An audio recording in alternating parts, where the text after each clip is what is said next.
I was about 18 and a half or 19. And that's, that was probably the darkest place of my, or point in my life. It is that the first steps that my son took, I watched them happen, or they happened while I was recuperating from smoking so much crack the night before. Um,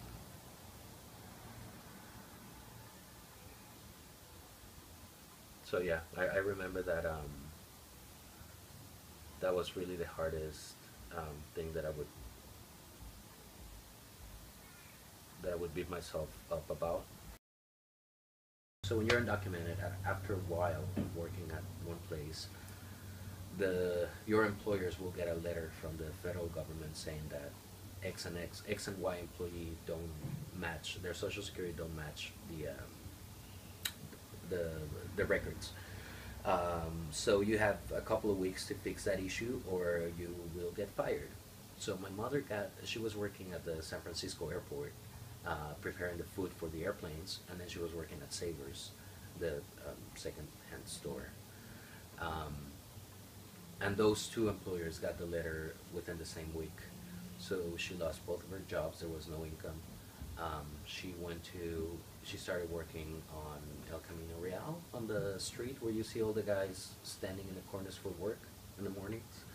So that was her solution. So I started going with her in the mornings, to protect her, and I got to hear the story of all the people there and why they came here, and what motivated them and stuff like that. So I really felt for them, and by that time I knew how to speak English a lot better than when I first got here. So I started helping them on the street, teaching them how to say water, or how to say I'm tired, how to say I need rest. What finally did is one day this, I want to say 80, but now maybe 60, 70-year-old, tapped me on the back. Like he said, hey, profe, like professor, are you coming back tomorrow? And that filled me up with so much joy. I was called somebody called me a teacher, a professor. It felt really good, and I started feeling good about myself again. It was just he made such a little dent, but that cracked the egg, the shell. It started making me feel like I really had something to give. That raised that boosts my self confidence, the perception I had of myself, and I stopped most of my bad stuff. So right now we're going to the St. Francis of Assisi Church. That's where the leaders are going to be rehearsing in couples. They're going to be partnering. And one is going to be giving their speech, their 2-minute speech, and then the listener will reflect back to them how they heard it, whether the message was good or bad, whether it was clear enough or not. And so they're going to be taking turns doing that, and that's where we're going right now. It's 6:45, so I'm not really sure if we're going to be able to find them there yet. I mean, still. So how are they going to organize it? Well, maybe we can help them make an agenda right now, right? I don't have enough paper for everybody, so don't get ideas. I have paper.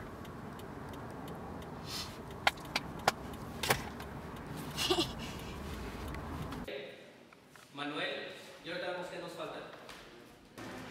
Or I should say, Yo te lo expliqué clearly. Lo pondría from my understanding. Porque en la realidad va a ser el understanding de. let's go, mama. Sí se puede. When we're reminded of the necessity in the community, of our own necessity, that we might lose our homes if we don't have that extra income from secondary units, or that our kids or grandmas won't have anywhere to live, or we'll have to be cramped up in our house. Those things are the triggers that reflect, or those are the things that are keeping people in pain. And so by remembering what it is that gets us to move, it's also a way of, it also helps us to fight the nervousness or the fear of of publicly speaking and denouncing announcing. This is the worst thing, because they're not really prepared. Not really prepared. They're still working on things that we actually talked about last night. I'm very lucky I get to go to school. You're lucky that you get to go to school? Yes, I won't have to be a grown-up yet. I know. I'm kind of jealous.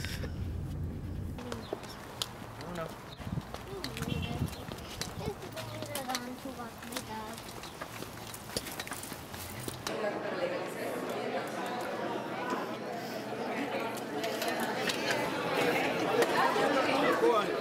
Hey, I saw your daughter. Familiar? Hi. It's not good like that, though. It's hers. Oh. Pueda poner sus viviendas en códigos. The only thing we want is that our people can put their secondary units up to code Para que vivamos seguros. so that we can live safe. A bunch of people active, trying to influence their cities, their community. So at that point, we're not helping them. They're helping us. We're helping each other. You know, that in the end, I guess, is what keeps me going. Lets me spend those 10, 12 hours running up and down, just looking for those moments when one of your leaders tells you, "Oh, I can do this on my own. I can do this. Can you do this?" You know, when they start being really invested in this change, in this revolution. That's the biggest gratification, really, and that's probably why I can keep doing this.